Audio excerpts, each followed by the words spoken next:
Shalom, selamat pagi, salam sejahtera bagi kita sekalian. Senang sekali kita boleh kembali berjumpa dalam persekutuan di pagi hari ini melalui santapan rohani kita, edisi Kamis tanggal 28 April tahun 2022. Kita akan disapa oleh kebenaran firman Tuhan yang menguatkan dan memperteguh langkah kehidupan kita di hari ini. Karena itu, mari kita tenangkan hati kita dan kita berdoa. Terpujilah Engkau ya Tuhan ya Bapa kami, Allah yang senantiasa ada di dalam seluruh kehidupan kami. Tuhan yang setia membimbing dan menolong kami. Betapa kami sungguh mengagungkan kuasa kasih-Mu yang senantiasa hadir melingkupi kami. Dan karena itu, dalam pujian syukur sembah kami Tuhan, kami mau untuk terus menjadikan hidup kami sebagai cerminan kasih-Mu dan memperteguh akan langkah kehidupan kami saat ini. Kami membuka hati kami untuk disapa oleh kebenaran firman Tuhan. Tolonglah kami semua sehingga kami dimampukan untuk mengerti dan menghayatinya. Bapa di dalam kerajaan sorga, ini doa kami Tuhan. Ampuni dosa dan kesalahan kami dan bersabdalah, kami siap mendengarkan firman Tuhan. Di dalam nama Tuhan kami, Yesus Kristus, kami berdoa.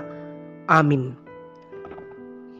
Bapak, Ibu, saudara-saudara yang kekasih di dalam Tuhan, bacaan kita di pagi hari ini terambil dari kitab Yesaya pasal 6 ayat 1-13. Yesaya pasal 6 ayat 1-13, demikianlah firman Tuhan. Yesaya mendapat panggilan Allah. Dalam tahun matinya Raja Uzia, aku melihat Tuhan duduk di atas tahta yang tinggi dan menjulang, dan ujung jubahnya memenuhi bait suci.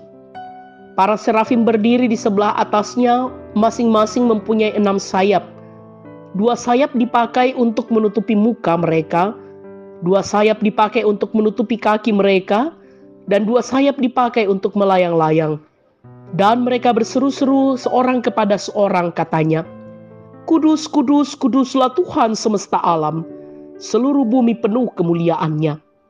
Maka bergoyanglah alas ambang pintu disebabkan suara orang yang berseru itu, dan rumah itu pun penuhlah dengan asap. Lalu kataku, celakalah aku binasa, sebab aku ini seorang yang najis bibir, dan aku tinggal di tengah-tengah bangsa yang najis bibir. Namun mataku telah melihat Sang Raja, yakni Tuhan semesta alam.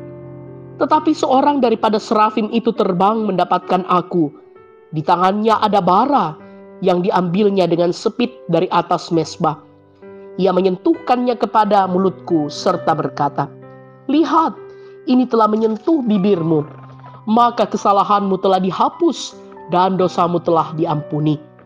Maka aku mendengar suara Tuhan berkata, Siapakah yang akan kuutus dan siapakah yang mau pergi untuk aku? Maka sahutku, ini aku, utuslah aku. Kemudian firman-Nya, pergilah dan katakanlah kepada bangsa ini, dengarlah sungguh-sungguh, tetapi mengerti. Jangan, lihatlah sungguh-sungguh, tetapi jangan menanggap. Jangan. Buatlah hati bangsa ini keras, dan buatlah telinganya berat mendengar, dan buatlah matanya melekat tertutup, supaya jangan mereka melihat dengan matanya, dan mendengar dengan telinganya, dan mengerti dengan hatinya, lalu berbalik dan menjadi sembuh. Kemudian aku bertanya, sampai berapa lama ya Tuhan? Lalu jawabnya, sampai kota-kota telah lengang sunyi sepi, tidak ada lagi yang mendiami, dan di rumah-rumah tidak ada lagi manusia, dan tanah menjadi sunyi dan sepi. Tuhan akan menyingkirkan manusia jauh-jauh, sehingga hampir seluruh negeri menjadi kosong. Dan jika di situ masih tertinggal 1/10 dari mereka, mereka harus sekali lagi ditimpa kebinasaan. Namun keadaannya akan seperti pohon beringin dan pohon jawi-jawi, yang tunggulnya tinggal berdiri pada waktu ditebang, dan dari tunggul itulah akan keluar tunas yang kudus. Demikianlah sabda Tuhan. Berbahagialah setiap kita yang terus setia membaca kebenaran firman Tuhan, memahaminya dan menghayatinya serta mengaplikasikannya dalam kehidupan kita. Amin. Dipanggil untuk melayani. Dipanggil untuk melayani. Itulah tema perenungan kita di pagi hari ini. Jemaat Tuhan, saat dipanggil oleh Tuhan untuk melayani, maka kita seharusnya memiliki kesadaran penuh untuk mempersiapkan diri kita dengan baik agar pelayanan kita berkenan kepadanya. Kesadaran seperti ini yang harusnya dimiliki oleh kita sekalian selaku orang percaya. Nabi Yesaya memulai pelayanannya dengan dasar pengenalan yang benar akan Allah. Nabi Yesaya tahu betul bahwa Allah adalah Allah yang kudus, yang tidak dapat membiarkan ketidakkudusan terjadi di mana-mana. Hanya dengan menyadari hal ini, maka berita yang disampaikan oleh Nabi Yesaya menjadi sangat serius, karena Allah akan menghukum umat yang tidak kudus. Hal lain yang Yesaya taruh dalam hatinya saat dia dipanggil oleh Allah adalah ia sadar tentang siapa dirinya dan betapa mulia panggilan yang ia terima. Oleh karena itu, ia harus menjalankan tugasnya dengan baik. Saat mengenal kekudusan Allah, Yesaya sungguh menyadari kerapuhan dirinya dan bahwa ia dikuduskan oleh Allah dan dilayakkan untuk melayani Dia. Dengan mengetahui bahwa kekudusan dirinya adalah anugerah dari Allah, maka Nabi Yesaya sepenuhnya bersandar pada kekuatan dari Allah untuk menyampaikan firman kepada umat. Karena itu, selaku orang percaya, pelayanan kita harus dapat mencontoh Nabi Yesaya. Kita harus sadar bahwa untuk menjalankan pelayanan dengan baik, seorang pelayan tidak boleh menyenangkan umat saja. Pelayan yang baik harus memelihara persekutuan yang erat dengan Tuhan, karena dengan menjaga kekudusan diri dan menjaga keutuhan pemberitaan firman, maka kita dapat memenangkan jiwa-jiwa untuk Tuhan, demi untuk kemuliaan namanya dan keselamatan segenap ciptaan.